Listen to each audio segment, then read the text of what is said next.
नमस्कार, मैं हूं आपके साथ सुमित अवस्थी और आप देख रहे हैं अपना पसंदीदा कार्यक्रम हम तो पूछेंगे। वो कार्यक्रम जो आपके सवालों को, आपकी राय को जगह देता है। आज हम तो पूछेंगे में दो खास बातें। पहले डिबेट नंबर 1 में बात होगी भारतीय जनता पार्टी आखिरकार बिहार का चुनाव क्यों हारी। क्या मोहन भागवत का बयान बीजेपी को हरा गया या अलायंस के वोट ट्रांसफर न होना बीजेपी के लिए घातक होना। आखिर भारतीय जनता पार्टी का जिस तरीके से चुनाव लड़ने का जो अंदाज था वो पूरी तरीके से फेल हो गया, पूरी स्ट्रेटजी खराब हो गई। क्या थी एक सबसे बड़ी वजह? लेकिन बीजेपी के अपने ही एक बड़े नेता हैं, कद्दावर नेता हैं, बिहार से ही हुक्मदेव नारायण यादव, उनका ये कहना है कि मोहन भागवत जी का बयान, सही बयान गलत टाइम पे आया और उसने बीजेपी को बहुत ज़्यादा नुकसान पहुंचाया। आज का पहला मुद्दा डिबेट नंबर 1 में यही कि क्या मोहन भागवत जी के बयान की वजह से भारतीय जनता पार्टी को और उनके अलायंस को इतनी बड़ी हार का सामना करना पड़ा। डिबेट नंबर 1 नीतीश रिटर्न्स, और नीतीश रिटर्न्स के साथ साथ बीजेपी आखिरकार ये चुनाव क्या भागवत साहब के बयान की वजह से हारी। हम तो पूछेंगे में अगले आधे घंटे बड़ी बहस, बिहार में हार, भागवत पर वार। बयान के कारण उनकी एकजुटता में तीव्रता आ गई। उनको ये आशंका हुई कि बिहार में संघ परिवार के द्वारा कोई न कोई ऊंची जाति का आदमी गुप्त रूप से मुख्यमंत्री पद के लिए चुन लिया गया है। मोहन भागवत जी ने कहा कि आरक्षण की समीक्षा होनी चाहिए। आरक्षण की समीक्षा की बात कोई गलत नहीं कही, लेकिन अभी कहने की कोई जरूरत नहीं थी। बीजेपी के पूर्व केंद्रीय मंत्री हुकुमदेव नारायण यादव और बिहार के पूर्व मुख्यमंत्री जीतन राम मांझी बिहार में बीजेपी की बड़ी हार के लिए बड़ी वजहों में से एक बड़ी वजह संघ प्रमुख मोहन भागवत का आरक्षण को लेकर दिया गया बयान बता रहे हैं। संघ प्रमुख ने मतदान शुरू होने से पहले संघ के मुखपत्र, ऑर्गेनाइजर और पांचजन्य में ये बयान दिया था कि आरक्षण की समीक्षा होनी चाहिए। संघ प्रमुख के इस बयान को लालू नीतीश ने पूरे चुनाव भर खूब भुनाया। दिल्ली में बिहार में बड़ी हार पर बीजेपी संसदीय दल की बैठक हुई। पीएम जेटली, राजनाथ और अमित शाह समेत कई दिग्गजों ने घंटों बिहार हार पर मंथन किया। इस बैठक के बाद मीडिया से मुखातिब हुए अरुण जेटली ने हार की कई वजहों को गिनाया, लेकिन मोहन भागवत के बयान को वजह मानने से उन्होंने इनकार कर दिया। Anand, elections are contested on several issues, not on one issue. Anand, elections are contested on several issues, not on one issue. इस बैठक से पहले बीजेपी अध्यक्ष अमित शाह भी संघ प्रमुख मोहन भागवत से मिलने पहुंचे थे। बहाना तो दिवाली की बधाई का था, लेकिन सूत्रों का कहना है कि संघ प्रमुख से बिहार की हार पर शाह की तकरीबन 1.5 घंटे तक चर्चा हुई। वैसे संघ के पूर्व प्रचारक एमजी वैद्य का कहना है कि संघ चुनाव देखकर कोई बयान नहीं देता। मोदी जी की जीत हो गई तो आरएसएस की जीत हो गई, और मोदी जी की हार हो गई तो आरएसएस की हार हो गई। ये इस प्रकार की समीक्षा करना ये अज्ञान का द्योतक है, ऐसा मैं समझता। बीजेपी ये कहकर खुद को सांत्वना दे रही है कि उसे बिहार में ज्यादा वोट मिले हैं, सबसे ज्यादा सीट पाने वाली आरजेडी से भी ज्यादा। बीजेपी के कई नेता इसे महागठबंधन की हार के तौर पर पेश कर रहे हैं, लेकिन इन सब के बीच एक सवाल कायम है। हम तो पूछेंगे, क्या बीजेपी की हार के लिए भागवत के आरक्षण बयान को दोष देना सही है?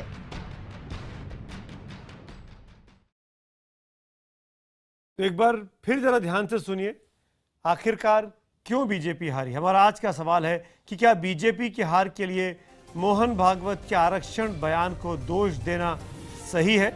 अगर आपको लगता है हाँ, तो IBN 7 स्पेस देकर Y लिखिए और ना के लिए IBN 7 स्पेस देकर N लिखिए। अपनी राय हमें 51818 पर SMS कर बताएं। #HTP और #नीतीश रिटर्न्स के जरिए भी आप अपनी राय ट्वीट कर हम तक पहुंचा सकते हैं। हमारे IBN खबर के फेसबुक पेज के जरिए भी आप हमसे इस कार्यक्रम के दौरान जुड़ सकते हैं। अब चर्चा, मेहमानों का परिचय। सबसे पहले भारतीय जनता पार्टी के प्रवक्ता डॉक्टर संबित पात्रा हमारे साथ यहाँ स्टूडियो में है। लोक जनशक्ति पार्टी के नेता AK वाजपेयी साहब हमारे साथ यहाँ स्टूडियो में है। साथ साथ हमारे साथ स्टूडियो में संघ मामलों के जानकार अवनिजेश अवस्थी साहब हैं। हमारे साथ हम पार्टी के प्रवक्ता दानिश रिजवान साहब पटना में हैं। हमारे साथ प्रगति मेहता जी हैं जो कि आरजेडी के नेता हैं। वो भी पटना स्टूडियो से हमारे साथ इस वक्त मौजूद है। पहले 45 सेकंड आप सबको अपनी अपनी ओपनिंग रिमार्क्स देने के लिए, और मेरा सीधा सवाल, पहला सवाल अवस्थी जी आप ही से है, क्या मोहन भागवत जी का बयान जो कि हुक्मदेव नारायण यादव जी के बयान से समझ में आता है कि यादव क्यों बीजेपी के पास नहीं आ पाए और कैसे भटक गए, बहुत स्पष्ट गोई से उन्होंने बात की, आपने देखा होगा, वो बातचीत पढ़ा भी होगा, आपको लगता है कहीं ना कहीं मिस टाइम हो गया? सुमित जी, मुझे लगता है कि एक बड़ी सामान्य सी कहावत कह लीजिए, जो परंपरा है, हार की वजहें ढूंढी जाती हैं, जीत का जश्न मनाया जाता है। मुझे लगता है कि अगर मान लीजिए जैसा कि एग्जिट पोल कह रहे थे, या जैसे कि कई जगह मीडिया में संभावना भी दिखाई दे रही थी कि बीजेपी जीत जाएगी, तब इन बयानों का क्या अर्थ निकाला जाता?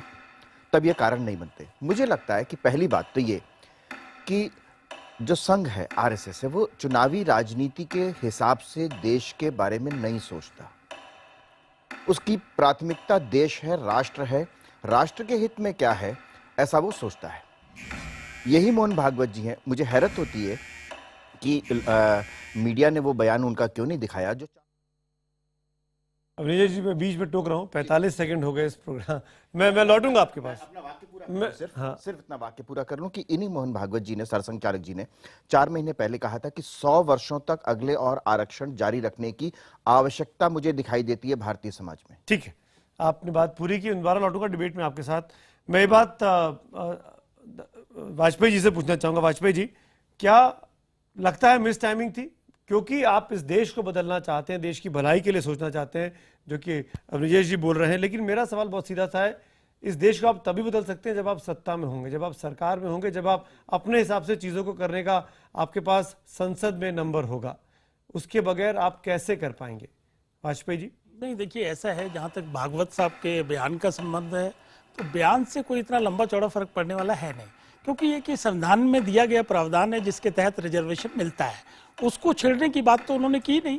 अगर उसको मिस इंटरप्रिटेशन करके बात को समझा भी जाए तो रिव्यू तक बात जाती है, और रिव्यू के लिए लालू भी पक्षधर थे उसके, नीतीश जी ने खुद कई बार बयान दिए हैं, कांग्रेस ने भी बयान दिए हैं कि किस तरह से इकोनॉमिक वीकर क्लास को भी इंक्लूड कर सकते हैं। तो रिव्यू करने की बात अलग थी, लेकिन लालू जी उसमें कामयाब हो गए कि भैया ये तो आपका आरक्षण छीन के ले जाएंगे।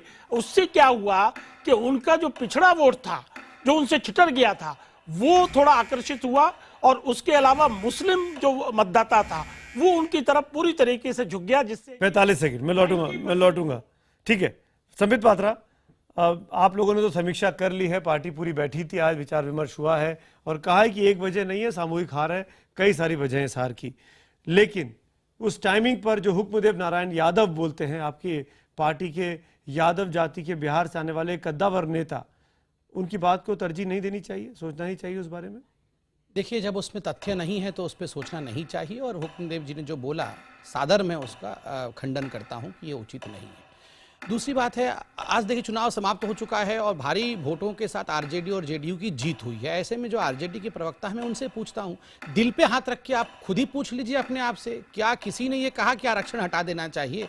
आप जानते हैं इसका उत्तर नहीं है, क्योंकि ऐसा नहीं है कि भाजपा को पहले शासन करने का मौका नहीं मिला, पहले 6 वर्ष और अब भी हम 1.5 वर्ष रह चुके हैं। अगर इस पर किसी प्रकार का विमर्श करना होता तो भाजपा वो विमर्श आरंभ कर देती। सभी को उत्तर पता है, मगर फिर भी उस प्रश्न के इर्द गिर्द पूरे राजनीतिक माहौल को खड़ा करने का जो प्रयत्न किया गया हो, उसमें कोरी राजनीति है और कुछ नहीं है। मोहन भागवत जी ने जो बोला उसका संदर्भ सबको पता है। संबित जी, मैं आता हूं, 45 सेकंड हो गए, मैं लौटूंगा दोबारा। प्रगति मेहता, मैं आपके पास आना चाहूंगा। आरजेडी ने इस चुनावों में इस मुद्दे को गलत तरीके से भुना लिया, आप कामयाब हो गए, और बीजेपी और आरएसएस के लोगों का यही कहना है आपकी चालाकी इनके ऊपर भारी पड़ गई। देखिए, ऐसी बात नहीं है। दरअसल भाजपा क्या चाहती है, इनके मन मिजाज में क्या है। मोहन भागवत जी ने सिर्फ अपनी मन की बात को जुबान पे ले आया। चुनाव सिर्फ इस मुद्दे पे नहीं लड़े गए थे, चुनाव को जातीयते रंग और उन्होंने नफरत घोलने की समाज में कोशिश की। चुनाव तो हम लोगों ने नीतीश जी के काम और लालू जी के काम और सामाजिक न्याय के आधार पर लड़ा, और जो केंद्र सरकार में इनका फेल्योर था उसके खिलाफ लोगों ने वोट किया। भारतीय जनता पार्टी ने तमाम हथकंडे अपनाए चुनाव को डाइवर्ट करने की, 20 प्रकरण हो, तो आरक्षण खत्म करने की बात हो। मैं ये नहीं मानता सिर्फ एक कारण था, बहुत सारे कारण रहे बिहार में उनकी पराजय को। बिहार की जागरूक जनता ने उन्हें यहां से वापस कर दिया है। तो सिर्फ ये मानना कि भागवत जी के बयान से ऐसा हुआ, मैं नहीं मानता। मैं लौटूंगा बिहार में नीतीश जी का जो काम है। प्रगति जी मैं लौटूंगा, 45 सेकंड हो गए। दानिश रिजवान एक और हमारे साथ मेहमान बचे हैं, उनके साथ 45 सेकंड में उनका ओपनिंग रिमार्क्स पूछकर फिर डिबेट को ओपन करता हूं। दानिश, कौन ज्यादा जिम्मेदार है? मैंने जीतन राम मांझी साहब का बयान सुना, उन्होंने कहा इस बात को, क्या ये टाइमिंग गलत थी? इसको बचा जा सकता था? यही बयान मोहन भागवत जी का 8 नवंबर के बाद आता, आज के दिन आता, तो क्या आपकी स्थिति बेहतर हो सकती थी, आपके गठबंधन की स्थिति? देखिए, कुछ ऐसा नहीं है बयान में, कुछ भी ऐसा नहीं कहा गया जिसको लेकर के विवाद खड़ा किया जाए। बयान जो भी उन्होंने दिया, उन्होंने कहा समीक्षा होनी चाहिए। लालू प्रसाद यादव जी भी कहते हैं, नीतीश जी भी कहते हैं, लेकिन जिस तरीके से लालू प्रसाद यादव जी ने इस बात को भुनाने की कोशिश करी और सीधे समाज में जाकर ये कहा कि लड़ाई बैकवर्ड फॉरवर्ड के बीच की लड़ाई है, तो ये पूरा चुनाव कहीं ना कहीं से लालू प्रसाद यादव जी की जीत हुई है। इसमें नीतीश कुमार जी की हार हुई है। हम तो हारे हैं, लेकिन नीतीश कुमार जी भी हारे हैं। 114 विधायक वाली पार्टी आज 71 सीट पर आके सिमट गई है सत्ता होने के बावजूद। तो ये लालू प्रसाद यादव जी की जीत है और लालू प्रसाद यादव जी के जातिगत समीकरण की जीत है। इसमें कहीं किसी की कोई गलती नहीं है। मोहन भागवत जी का बयान बोला गया था, लेकिन हम उसको बता नहीं पाए कि मोहन भागवत जी कहना क्या चाहते थे, तो इसमें हमारी चूक हुई। इस चीज को मैं मानता हूं। पूरे चुनाव में, अब डिबेट इज ओपन नाउ, पूरे चुनाव में मैं आता हूं, संबित आप ही के पास आ रहा हूं, पूरे चुनाव में जिस दिन मोहन भागवत जी का बयान आया, उस दिन भारतीय जनता पार्टी को आनन फानन में प्रेस कॉन्फ्रेंस करनी पड़ी। मुझे अच्छे से याद है, रविशंकर प्रसाद सामने आते हैं और खंडन करते हैं। बीजेपी पूरे चुनाव में खंडन करती रही। प्रधानमंत्री को जाके ये बात कहनी पड़ी कि मैं जान दे दूंगा, नहीं आपका आरक्षण कोई नहीं ले सकता। लेकिन संबित, उसके बावजूद भी लालू यादव स्कोर कर गए, क्योंकि उन्होंने इस बात को समझाया कि अगर बीजेपी सत्ता में आती है तो ये इनके अंदर की सोच है, क्योंकि संघ के कहने पर भारतीय जनता पार्टी काम करती है। देखिए, पहले जहाँ तक माननीय मोहन भागवत जी का ये बयान था, उसको तो हमने खंडन कर दिया है कि उनका ऐसा इंटेंशन था ही नहीं और उससे हमारा कोई नुकसान नहीं हुआ है। मगर मैं आरजेडी से पूछता हूँ, क्योंकि ये चर्चा का विषय आपने बनाया है, आरजेडी के प्रवक्ता हैं, उनसे ये सवाल है, चूंकि आप मानते हैं ये एक महत्वपूर्ण कारण है, तो आप बताइए जरा, समीक्षा तो आपकी भी हो गई होगी कि कितने सीट का इससे फर्क पड़ा है। क्या आप जो 170 सीट से ऊपर आपकी जीत हुई है, 80 सीट जो लालू जी को मिला है, क्या इसी बयान के कारण मिला है? आप क्या मानते हैं, कितने सीटों का इसके कारण आपको लाभ हुआ है? क्या समीक्षा बताती है आपकी? प्रगति जी बोलना चाहेंगे जवाब? संबित जी, सबसे बड़ी बात है कि बोलिए। सबसे बड़ी बात है कि नीतीश जी और लालू जी जब एकजुट हुए, जो समाज को आप लोगों ने बांटने का काम किया, जो नफरत की राजनीति नहीं सर, मैं ऑब्जेक्टिवली जानना चाहता हूं, क्योंकि आप अगर कह रहे हैं कि आपको बेनिफिट हुआ, तो आपकी समीक्षा क्या कहती है? कितने सीटों पे, 10 सीट, 20 सीट, 30 सीट, 40 सीट, कितने सीटों की फायदा हुआ? मुझे मोहन भागवत जी के बयान से, देखिए, मोहन भागवत जी के बयान से कोई बेनिफिट की बात नहीं मैं कर रहा हूं। मैं तो ये कह रहा हूं कि भारतीय जनता पार्टी के जो आत्मा में जो बात थी, उसको उन्होंने सिर्फ जुबान पे ले आया। वो तो तांत्रिक बता सकते हैं सर, आप लोग क्या चाहते हैं।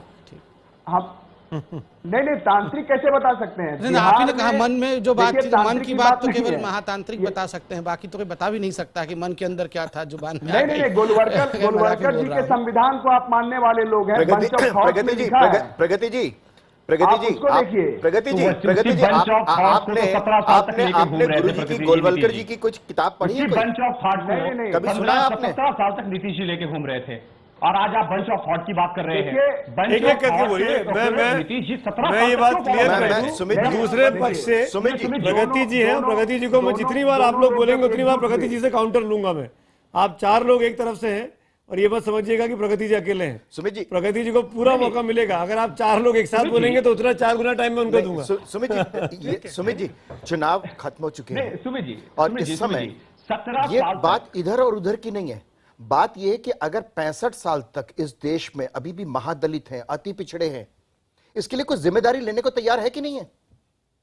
तो संविधान में दिया गया आरक्षण का प्रावधान है, संविधान में दिया गया आरक्षण का प्रावधान है। 65 साल बाद अगर एक स्वतंत्र देश में अभी भी कोई व्यक्ति जिसको 2 जून की रोटी नहीं मिलती, जिसके पास खाना नहीं है, दवाई नहीं है, पढ़ाई नहीं है, इसके लिए कोई जिम्मेदारी लेने के लिए तैयार है? 15 साल से नीतीश जी का शासन है उस राज्य में। नीतीश जी जिम्मेदार है, लालू यादव जिम्मेदार है? आप ये बताइए कि लालू जी और नीतीश जी का पिछले 25 साल से बिहार में शासन है, इतने वो सुशासन, गुजरात में खत्म हो गए, इतने सुशासन गुजरात में खत्म हो गए, तो 25 साल गुजरात में जहां पे नरेंद्र मोदी मुख्यमंत्री रहे, 25 साल में 25 साल वहाँ में खत्म हो गए, 25 साल में वहाँ तो- दलित खत्म हो गए अवस्थी जी।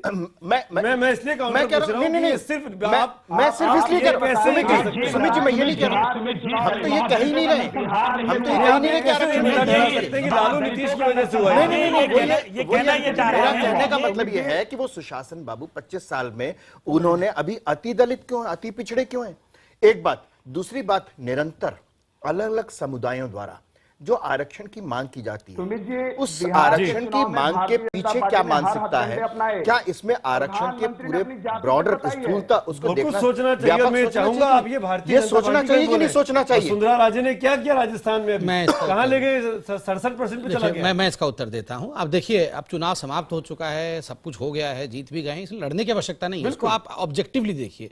अभी मैंने आरजेडी के प्रवक्ता जी को पूछा, प्रगति जी को, कि आप बताइए कितनी सीट का इजाफा हुआ।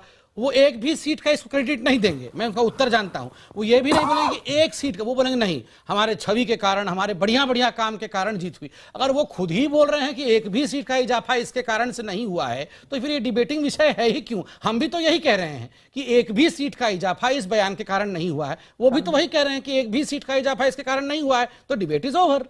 डिबेट की बात यह है कि भारतीय जनता पार्टी ने इस चुनाव में तमाम हथकंडे अपनाए। वो हथकंडे वाला डिबेट अलग रहेगा ना, ये आरक्षण वाला डिबेट है। वो हथकंडे वाला डिबेट कल करेंगे। सुमित जी, आरक्षण का विषय जो अभी हमारे मित्र ने कहा, उसके पीछे एक बड़ा गंभीर विषय है, और वो गंभीर विषय ये कि जब तक लेवल प्लेइंग फील्ड सबको, देखिए ना, आज हम डिबेट इस चीज पे कर और जो रहे हैं। सत्ता पक्ष का वो है, ये मोहन भागवत जी ने जो बात कही, ठीक बात कही।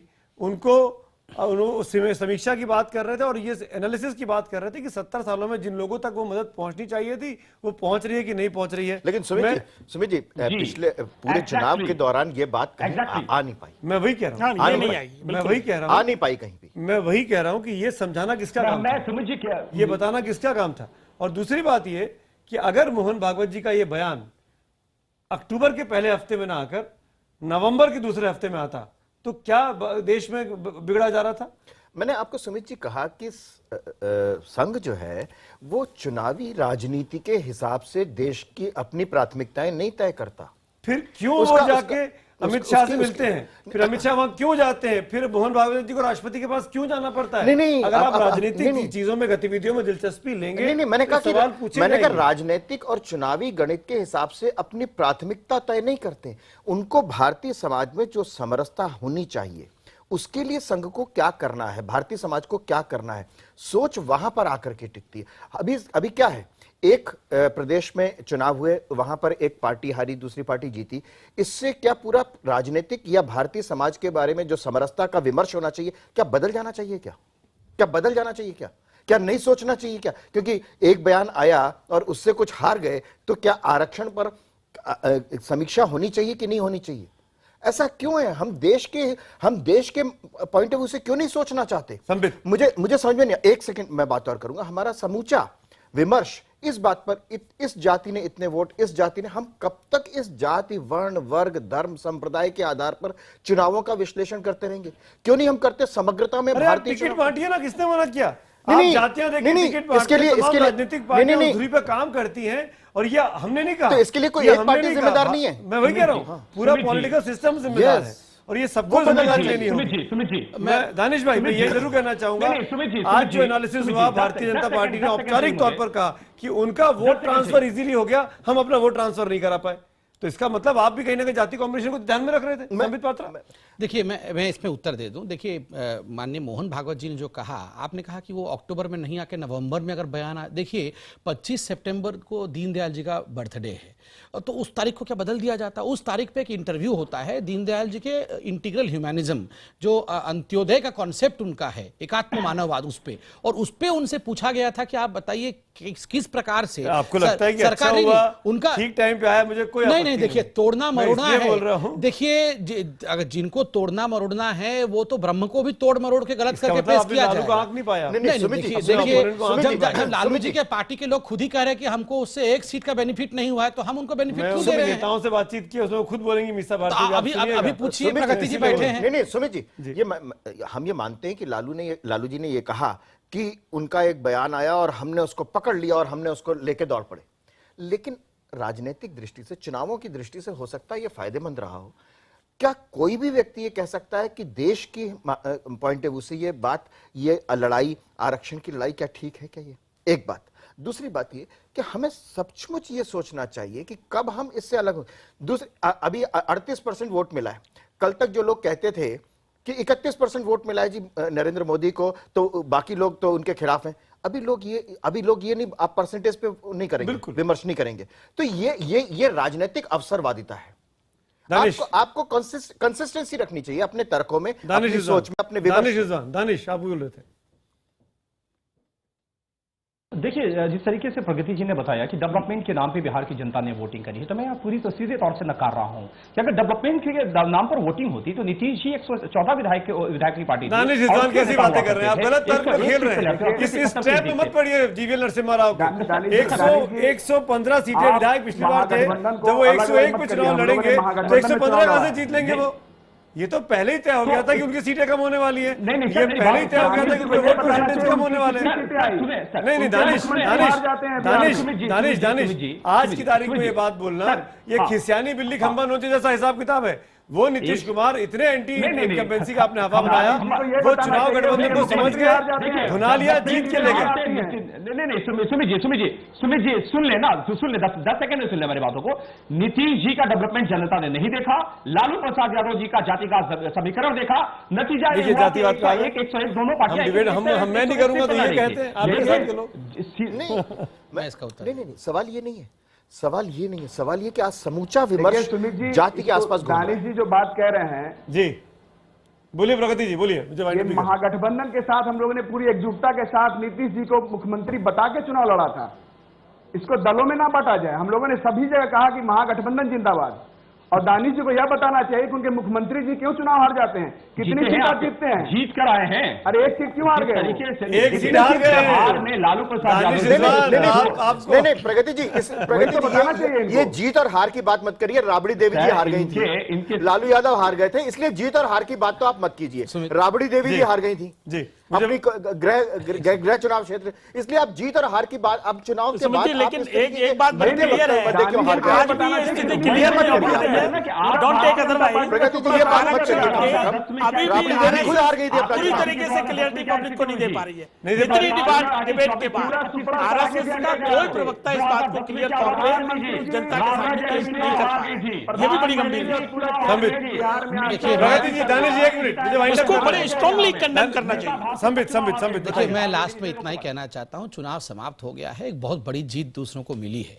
बड़े दिल से इसे स्वीकार करना चाहिए। आखिरकार हम लोग सब देश की भलाई के लिए काम करेंगे, ऐसा सोच के चलना चाहिए। इतनी तलखी जब चुनाव होने के बाद किसी के बीच नहीं होनी चाहिए। आइए एक नया आरंभ करते हैं। आपको बधाई हो, आपकी जीत हुई है। हमें समीक्षा करने की आवश्यकता है, और जब हार होती है तो तपस्वी का वेश धारण करना चाहिए। तपस्या करके इंडिया में, बैंकॉक में नहीं, वो राहुल जी पार्टी से कोई है नहीं, उनको फायदा हो गया। मगर आप ज्यादा जानते हैं, आपकी सरकार है, उन्होंने कहा जाके तपस्या की, 27 सीटें आ गई उनकी। नहीं तपस्या करके हमें कमबैक के तौर पर इसको कांग्रेस देख रही है, मंथन करके अमृत निकालना चाहिए। नहीं है अच्छा, 27 सीटों पे वो कमबैक माने दिल्ली से कर लेनी चाहिए थी। उनके प्रवक्ता नहीं है। थैंक यू सो मच हमारे साथ जुड़ने के लिए आप पांचों मेहमानों का। अब वक्त है एसएमएस के जवाब को जानने का। हमारा सवाल था कि क्या बीजेपी की हार के लिए भागवत साहब के आरक्षण बयान को दोष देना सही है? हमारे पास हजारों की संख्या में एसएमएस आए हैं। 63% लोग हाँ बोलते हैं, 37% लोग ना बोलते हैं। यानी कहीं ना कहीं लोगों को लगता है, IBN 7 के दर्शक वर्ग को लगता है ये चूक हो गई है, ये नहीं होना चाहिए था जो बयान मोहन भागवत का आया ठीक चुनावों के एंड पहले।